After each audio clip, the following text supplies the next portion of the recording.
লাল লাল করে নমস্কার আলুগুলো ভেজে সবাইকে। নেব। আজকে চিকেন আজকে করে মাংস দেখাচ্ছি। করব। আমি সাধারণত আমার এইভাবে চিকেনটা মাংসতে করি না। একটু আলুগুলো লাল লাল অনেকে করে ভেজে অনেকভাবেই নিলেই করে। ভালো লাগবে। তো দেখতেই পাচ্ছেন অনেকে সাদা আলুগুলো সাদা প্রথমে করে আমি ভাজে, একটু লাল লাল মানে করে ভেজে মোটামুটি নিচ্ছি। একটা ইয়ে হয়ে যায়। কারণ লাল বাট লাল আমি করে একটুখানি ভেজে লাল লাল করে ভাজি আলুটা খেতে আমার খুব পছন্দ ভালো করি। লাগে।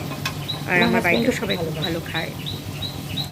যাই হোক, অনেকে থাকে মশলা তেলের একেবারে মধ্যে মাখিয়ে দেখতেই নেয়, পাচ্ছেন অনেকে থাকে আগে মাংসটা ভালো করে ভেজে নেয়। এগুলো তো ফোড়নে দেখতেই দিয়েছি পাচ্ছেন দুটো প্রথমে আমি তেলে তো গরম পেস্টটা নিচ্ছি। মশলা মানে গোটা গরম মশলা, একটা শুকনো লঙ্কা, তেজপাতা দিয়েছি ফোড়নে। আর এটা হচ্ছে আপনার রসুন, আদা আর লঙ্কাটা পেস্ট করে আগে দিয়ে দিয়েছি।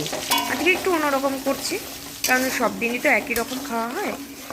এটাও অতটাও মানে আলাদা নয়, কিন্তু এটা খুবই মানে একটা বেশ ইউনিক রেসিপি বলতে পারেন। খুবই সুন্দর হয়েছিল খেতে।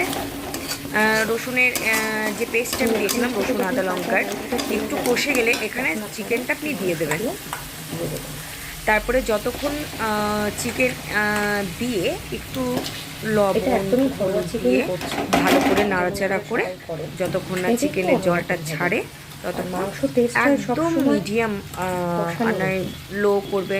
মানে একবার মানে প্রথমে লো করে ঢেকে দেবেন, তারপরে আপনি একটু মিডিয়াম আছে এটাকে এটাকে ভালো মতো কিছুটা একটুখানি, মাখানো যতক্ষণ হয়ে না গেছে, তেলটা ছাড়ে এবার এর ততক্ষণ উপরে আপনি এটা কষতে থাকবেন। আমি তারপরে যেটা পেঁয়াজগুলো করবেন, দিয়ে দেবো।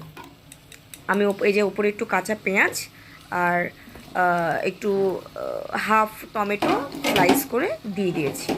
এগুলো সব একসাথে একসাথে কষতে ভালো থাকবে। করে আমি মিশিয়ে নেব। এখন কোনো গুঁড়ো মশলা দেব না, যতক্ষণ না এইগুলো একটু ভালো মতো কষে এর যাচ্ছে। মধ্যে একটু হালকাভাবে একে একে নাড়াচাড়া দিয়ে ঢেকে দেবেন। লবণ, তারপরে দেখবেন এগুলো একদম কষে গেছে। লবণ, দেখছেন আমি একটু লবণ দিয়েছি, একটু হলুদ দিয়েছি, হলুদ দিয়ে ভালো করে একটুখানি নাড়াচাড়া করে নিয়ে আপনি ঢেকে দেবেন। আর হয়ে গেছে।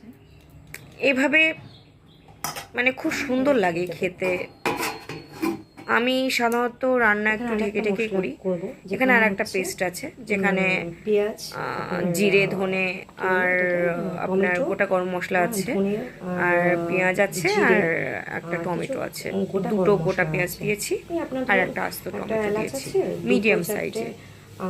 গোলমরিচ এটা আছে, পেস্ট দুটো করে লবঙ্গ নেব। আছে, একটা এটা দারচিনি আছে। পেস্ট করার পর এবার ওটা যতক্ষণ না কষবে ততক্ষণ একটু পেস্ট আপনি করে নেব। যতক্ষণ এই যে চিকেনটা কষে গেছে, এরপরে আপনি কষে গেছে এটাই কিন্তু বলছি, আমি এখনো জল একটু দিইনি। জল ছেড়ে চিকেনের দিয়েছি যে জলটা ছাড়ে একটু। সেই জলটাই। আর একটু যখনই কষে এটা যাবে যতক্ষণ না তখন ওই একদম যে কষে মশলাটা যাবে ততক্ষণ কিন্তু আমি জল আপনাকে দেবেন না। দেখালাম, সেই অনেকেই মশলাটা থাকে দিয়ে যে দেবেন। এই সময় তারপরে জল একে দিয়ে দেয়, একে, যেটা এটা এখানে ভুল। দেখানো হয়নি, যে যতক্ষণ না এই একটু জলটা একদম শুকিয়ে ধনে গুঁড়ো, মানে একটু জিরে কষে গুঁড়ো, যাচ্ছে আর কি, একটু ততক্ষণ আপনারা গরম জল মশলার অ্যাড গুঁড়ো, করবেন। এগুলো নাহলে দিয়ে মশলার কাঁচা ভালো গন্ধ করে থেকে যাবে, নেড়ে ভালো মতো চেড়ে চিকেনটা কষবে। যতক্ষণ না কষছে, এখন আর কোনো মশলাপাতি আর দেওয়ার চিকেনটা কিছু আস্তে নেই। আস্তে কষুক। এবার দেখার পালা, মানে ওয়েট করার পালা।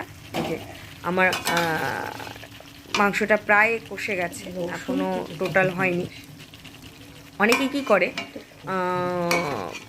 এতক্ষণ আমার মাংসের রসুন খেতে খুব ভালো লাগে। নাড়তে হবে। রসুনটা তুলতেই পারছিলাম না, কারণ এক হাতে মশলা ফোন রেডি ছিল করে আর এক নিয়েছি। হাতে আমি খুন্তি মানে নাড়ছিলাম। আর কড়াইয়ে না ধরে খুন্তি নাড়া মানে খুবই মানে একটু টাফ ব্যাপার। অনেকে যেটা করে যে এরকম মানে এর আগে যে একটু চিকেনটা জল ছাড়বে তখনই আবার অনেকে জল দিয়ে কষিয়ে নেয়, কিন্তু সেটা করবেন না। দেখুন খুব সুন্দর মতো একদম তেল ছেড়ে গেছে, আর কালারটাও দেখুন খুব সুন্দর এসেছে। আমি কিন্তু কোনো শুকনো লঙ্কা বা কোনো রকম কাশ্মীরি লঙ্কার গুঁড়ো ইউজ করি না। বাড়ির খাবারে আমি শুকনো লঙ্কা ইউজই করি না, শুধু ফোড়ন ছাড়া। দেখুন খুব সুন্দর করে কষে গেছে। তো কষা মাংস আমি 2-4 পিস তুলে রাখি, এখানে জল গরম করতে বসিয়েছি।